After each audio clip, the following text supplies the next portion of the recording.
दावत इस्लामी की ये बड़ी कमाल की सर्विस है, हिस्से वाली कुर्बानी भी और होम सर्विस कुर्बानी। मेरे अल्हम्दुलिल्लाह बच्चे करते थे कुर्बान, वो हज पे हैं, अब मैं अकेला, तो मैंने कहा मैं कहाँ कसाई ढूंढूंगा, कहाँ कुछ करूंगा, तो अल्लाह सलामत रखे हमारी मजलिस को, मैंने अपनी कुर्बानियां लिखवा दी उनको। बल्कि वो तो ये भी फैसिलिटी देते हैं कि आपने गोश्त किस तरह बनाना है वो भी बता दें। अच्छा, हाँ, तो घर वालों ने बाकायदा बताया कि भाई इस तरह गोश्त बनवा दें। तो अगर आपकी होम डिलीवरी, ये सबके लिए नहीं है, होम डिलीवरी जो है ना, ओके, कि वो कुर्बानी के हिस्से में आप बुक करवाएं, सही, तो वो आप टाइम बताएं। मैंने तो उनको टाइम बताया कि मुझे 12 बजे के बाद गोश्त चाहिए, कमाल है। क्योंकि मैंने आराम का आराम भी करना था। ओके, तो फिर उसके बाद घर का बेल बजती है और जरा वो टोकरी के अंदर जो आपका हर हिस्सा अलग, अरे आपने जितने हिस्से मंगवाने हैं वाह, हर हिस्सा बना हुआ तैयार आपके डोर स्टेप पे पहुंच जाता है। तो बकरा अलग पहुंच गया है, गाय के गोश्त से अलग पहुंच गए, और जरा आप आराम से अल्हम्दुलिल्लाह सब हो गया। और दावत इस्लामी वालों ने कुर्बानी की है तो तसल्ली भी है कि भाई शरीयत के मुताबिक और जनाब हुकुम के मुताबिक कुर्बानी हो गई। एक तो बड़ी जबरदस्त खूबसूरती है कि बाकायदा इज्तिमाई कुर्बानी के उसूल बनाए गए, मुफ्तान कराम ने उसको चेक किया, उसके बाद इनकी टीम्स बनाई गई, उसके अंदर मदनी उलमा को शामिल किया गया, उनको निसाब पढ़ाया गया, और जो उमूमी इस्लामी भाई थे उनका बाकायदा इम्तिहान लिया गया। मैंने 2-3 दिन पहले एक इस्लामी भाई को साउथ अफ्रीका काम था, फोन किया, मैंने कहा वेयर आर यू, उसकी कॉल सही आवाज नहीं आ रही थी, तो कह रहा है I was in the place where the FGRF's animal is there, FGRF की तरफ से कुछ जानवर हैं, वो कुर्बानी के लिए वो जगह पे था, वहाँ मैं हैदर भाई, तो कह रहा मैं बहुत दूर था। तो मैंने कहा वहाँ कुर्बानी कर रहे हो, कह रहे हाँ। तो मैंने कहा कौन सी कुर्बानी, नफली या वाजिबा, मेरे में वही चलने लगा।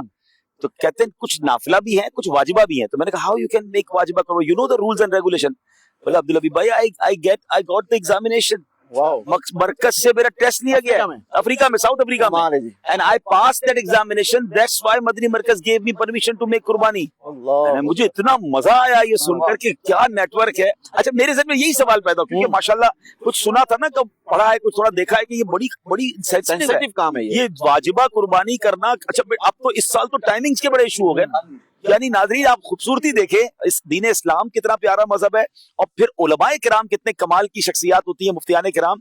हमारे तहकीकात शरिया के ग्रुप में ये बहस शुरू हो गई पिछले एक हफ्ते से कि जनाब इस बार दुनिया के कई मुल्कों की ईद एक दिन है, यूके भी, यूरोप भी, अमेरिका भी, और ये बहुत कम होता है, और अरब शरीफ भी। और दावत इस्लामी को पूरी दुनिया से कुर्बानी के हिस्से आए हैं। तो कुर्बानी का मसला यह है कि जब कुर्बानी जिसकी होगी, जहां हो रही है वहां उसकी, और जिसकी हो रही है उन दोनों के औकात में कुर्बानी का वक्त होना चाहिए। अब पाकिस्तान से 4 घंटे पीछे यूके का टाइम है, और तकरीबन 9, 10, 12 घंटे यूके, अमेरिका और कनाडा का टाइम है। हमारे यहाँ सुबह हुई, वो तो सुबह हुई नहीं, अभी तक नहीं हुई। तो आपने अगर उनकी सुबह या कुर्बानी कर दी तो उनकी कुर्बानी ना हुई। फिर उलमाए किराम ने बाकायदा टाइम जारी किए।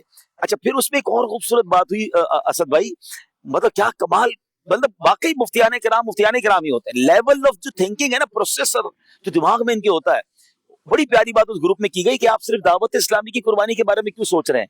पाकिस्तान में कई घर ऐसे हैं कि जिनका कोई भाई अमेरिका में रहता है, कोई भाई यूरोप में रहता है, और उन्होंने कहा कि अच्छा उनकी कुर्बानी अगर इसमें शामिल हो गई है और आपने कुर्बानी कर दी, तो हो सकता है बाकियों की कुर्बानी में भी शरई मसला आ जाए, और उस एक के चक्कर में बाकी तो ये तो तशहीर करनी पड़ेगी। फिर इस पर बाकायदा बातचीत हुई और इस पर प्लान बनाकर बाकायदा इसको डिस्कस किया गया दारुल इफ्ता के सिलसिलों में या सोशल मीडिया पर। तो क्या बात है दावत इस्लामी की और हमारे दीन इस्लाम की। और ये बताने का मकसद ये है कि दावत इस्लामी हमेशा इम्प्रूवमेंट की कोशिश करती रहती है, यानी कि ऐसा नहीं है कि जो सर्विसेज आज हैं कल वो यही रहेंगी, हम उसको सोचते रहेंगे और उससे मजीद क्या बेहतर हो सकता है,